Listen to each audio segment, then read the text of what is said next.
Il y a des liens qui devraient nous donner de la force, de la sécurité, de l'amour.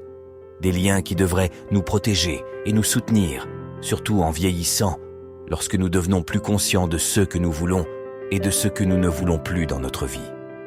Mais ce n'est pas toujours le cas. Parfois, nos proches sont la cause même de notre fatigue, de notre frustration, de notre incapacité à changer et à grandir. Et le plus gros problème, on ne le remarque pas tout de suite. Il est facile d'identifier un ennemi lorsqu'il est déclaré, lorsqu'il nous fait ouvertement du mal, lorsqu'il nous met manifestement des bâtons dans les roues. Mais que se passe-t-il lorsque le sabotage est silencieux? Quand la personne à côté de nous, avec un sourire ou une phrase apparemment anodine, sème le doute, la culpabilité, la peur, il arrive que nous nous retrouvions dans une prison invisible, faite de mots, de regards, d'attentes non formulées. C'est pourquoi aujourd'hui je veux vous parler de quelque chose d'extrêmement important. Parce que si vous avez atteint la cinquantaine, vous avez peut-être commencé à voir certaines choses différemment.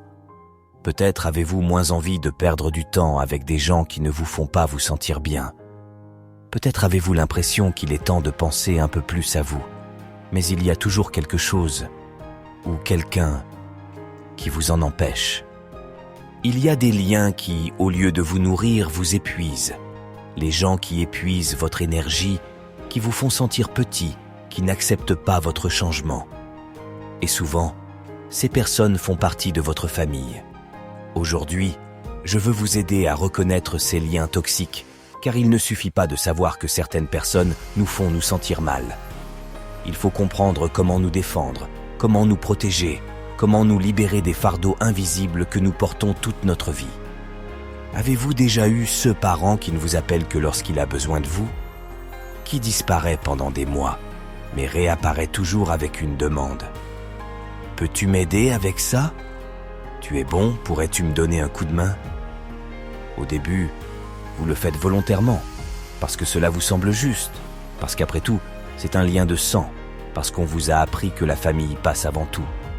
Mais ensuite, on se rend compte que c'est toujours la même histoire. Chaque fois que cette personne entre dans votre vie, vous en ressortez fatigué, vide. Il n'appelle pas pour voir comment tu vas, il ne te demande jamais si tu as besoin de quelque chose. Vous n'êtes qu'un point d'appui, une ressource à exploiter. Et le pire, si vous essayez de dire non, les récriminations commencent. Après tout ce que j'ai fait pour toi, comment se fait-il que tu ne puisses même pas m'aider avec cette petite chose? Et en un instant, vous vous retrouvez piégé, prisonnier d'un sentiment de culpabilité qui ne devrait même pas exister. Ou il y a cet autre type de parent, celui qui semble avoir une opinion sur tout ce que vous faites, mais qui ne vous encourage jamais. Chacun de vos choix est scruté, analysé à travers le filtre du doute, du jugement, de la désapprobation. Chaque fois que vous prenez une décision, il est là, prêt à vous faire sentir inadéquat, à insinuer que vous faites peut-être une erreur. Si vous décidez de changer de travail parce que vous voulez quelque chose de plus satisfaisant, parce que vous sentez que vous méritez plus, il est le premier à secouer la tête. Mais à votre âge, n'est-il pas temps de régler ses comptes? Si vous choisissez d'investir en vous-même, de vous inscrire à un cours, d'élargir vos compétences, sa réaction est presque moqueuse. Mais qui vous oblige à le faire? C'est de l'argent gaspillé. Au final, qu'est-ce qui va vraiment changer? Pour lui, tout, ce qui sort de sa zone de confort devient automatiquement de la folie. Non pas parce qu'il veut vraiment te faire du mal, mais parce que ton changement le met mal à l'aise. Parce que si vous choisissez de vous améliorer, cela signifie que le changement est possible. Et c'est quelque chose qu'il ne peut pas accepter, car cela le forcerait à se regarder dans le miroir et à se demander pourquoi il ne le fait pas. Et donc, pour vous défendre de cette vérité inconfortable, essayez de vous arrêter. Pas toujours avec des mots durs, parfois avec du sarcasme, d'autres fois avec une apparente inquiétude pour votre avenir. Cela vous donne l'impression que c'est vous qui faites les choses mal, que vous êtes naïf, trompé, incapable d'accepter la réalité. Et après avoir entendu ces mots encore et encore, vous commencez à vous demander s'il a raison. Vous commencez à douter de vous-même, vous commencez à vous retenir, vous commencez à vous ralentir. Et son jugement, jour après jour, devient la cage dans laquelle, sans même vous en rendre compte, vous commencez à vous enfermer. Et puis, il y a ceux qui ne voient que le côté négatif de tout, ceux pour qui la vie est déjà écrite et il n'y a pas de place pour l'amélioration, les ambitions ou les rêves.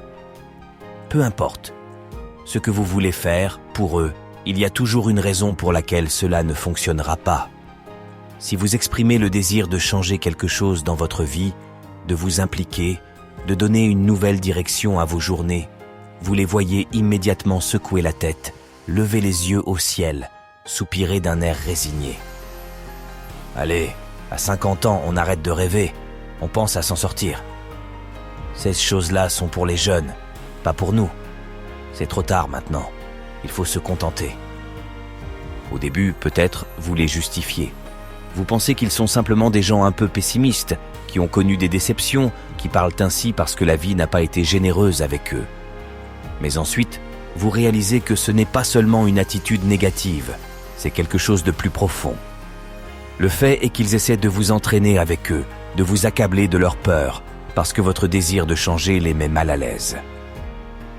Si vous démontrez qu'à 50 ans vous pouvez encore évoluer, que vous pouvez encore grandir, apprendre, vous améliorer, alors vous devenez automatiquement la preuve vivante qu'ils auraient pu faire la même chose, mais ils ne l'ont pas fait. Et cette vérité les terrifie. Parce que votre réussite, votre bonheur, votre transformation personnelle deviennent un miroir trop douloureux pour qu'ils puissent s'y regarder. Si vous pouvez le faire, cela signifie qu'ils n'ont aucune excuse. Et donc, au lieu de s'impliquer, ils choisissent de détruire votre enthousiasme, de vous convaincre que cela ne vaut pas la peine d'essayer, de vous faire croire que tout est déjà joué, qu'il est trop tard. Non pas parce que c'est vrai, mais parce qu'ils ont besoin que vous croyiez à ce mensonge pour ne pas se sentir seuls dans leur résignation. Et puis, il y a le plus insidieux de tous, le plus difficile à reconnaître, le plus insidieux, celui qui ne vous frappe pas de front, ne vous critique pas ouvertement, ne vous gêne pas de façon évidente. Non, il est différent. Il se déguise en allié, il se déguise en conseiller sage et attentionné. C'est cette personne qui, d'une voix gentille et attentionnée, vous dit « Je fais ça pour ton bien. Je ne veux pas que tu souffres. Je ne veux pas que tu fasses des erreurs. » Et vous, naïvement, vous croyez que c'est vrai. Vous faites confiance parce que c'est quelqu'un que vous connaissez depuis toujours, qui vous a peut-être vu grandir, qui a joué un rôle important dans votre vie. Ce n'est pas un étranger, ce n'est pas un collègue envieux ou une connaissance superficielle. Il s'agit souvent d'un parent, d'un frère ou d'une sœur, d'un partenaire, d'un ami d'enfance. Quelqu'un qui est proche de vous, quelqu'un qui a accédé à vos peurs, à vos rêves, à vos fragilités. C'est précisément cette proximité qui rend ces paroles si dangereuses, car on ne les remet pas en question. S'il vous avait dit franchement « Je ne veux pas que vous réussissiez », vous auriez immédiatement vu clair dans son jeu. Mais il ne le fait pas. Il ne vous attaque pas, il insinue. Il ne vous dit pas de vous arrêter, il vous dit de réfléchir. Cela ne vous empêche pas d'agir, mais cela pose la question « Est-ce que cela en vaut vraiment la peine ?» Au début, on ne le remarque pas. Cela ressemble à un conseil affectueux, une invitation à la prudence. Vous pensez qu'il essaie de vous protéger, de vous épargner une déception. Mais ensuite, vous réalisez qu'à chaque fois que vous avez eu une opportunité, à chaque fois que vous avez eu le courage de faire un pas vers le changement, il était là pour planter une petite graine de doute. Cela vous faisait vous demander si vous étiez vraiment prêt, si ce n'était pas trop risqué, si vous ne demandiez pas trop à la vie. Et avant que vous ne vous en rendiez compte, vous avez commencé à ralentir. Vous avez commencé à tergiverser, à vous convaincre que ce n'était peut-être pas le bon moment, que vous n'étiez peut-être pas suffisamment préparé. Et ainsi les années passent. Chaque fois que vous ressentez le désir de vous améliorer, de faire quelque chose de nouveau, sa voix revient se faire entendre. Ce n'est pas une voix agressive, ce n'est pas un cri, ce n'est pas un ordre. C'est un murmure constant et subtil qui vous enveloppe comme un brouillard invisible. Et si tu échoues? Et si tu n'es pas à la hauteur? Et si tu es déçu? Il vous a fait croire qu'il vous protégeait, mais en réalité, il vous retenait. Et le plus gros problème, c'est qu'il l'a fait si discrètement que vous ne l'avez même pas remarqué. Alors, je vous demande, combien d'opportunités avez-vous manqué parce que vous avez écouté cette voix? Combien de temps avez-vous sacrifié sur l'autel d'insécurité qui n'étaient même pas les vôtres, mais qui vous ont été imposées par quelqu'un d'autre? Quelle part de votre vie avez-vous laissé échapper, prisonnier de croyances qui n'étaient pas les vôtres? Et surtout, combien de fois avez-vous abandonné vos rêves simplement parce que quelqu'un vous a fait croire qu'ils étaient hors de votre portée? Arrêtez-vous maintenant un instant et réfléchissez à ceci. Si vous aviez simplement suivi votre instinct, si vous n'aviez pas laissé ces voix vous retenir, où seriez-vous aujourd'hui? Qui serais-tu devenu? Quels objectifs auriez-vous déjà atteints? Mais maintenant, je veux vous dire quelque chose. Il n'est pas trop tard. Jamais. Peu importe votre âge, peu importe le temps que vous pensez avoir perdu.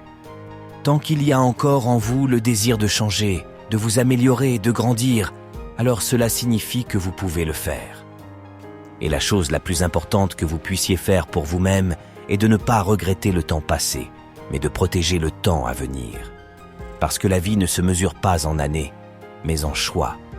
Et le choix le plus puissant que vous puissiez faire est de vous libérer de ceux qui vous retiennent, de ceux qui ne croient pas en vous, de ceux qui vous maintiennent coincés dans une version de vous-même qui ne vous appartient plus.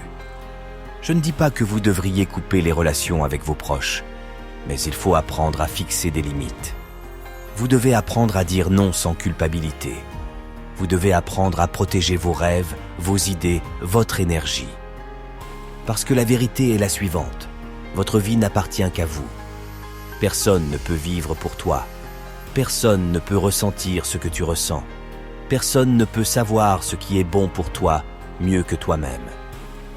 Et si vous voulez vraiment construire quelque chose de nouveau, si vous voulez enfin prendre en charge votre existence et cesser d'être conditionné par elle, vous devez être prêt à laisser partir ceux qui sont incapables de l'accepter.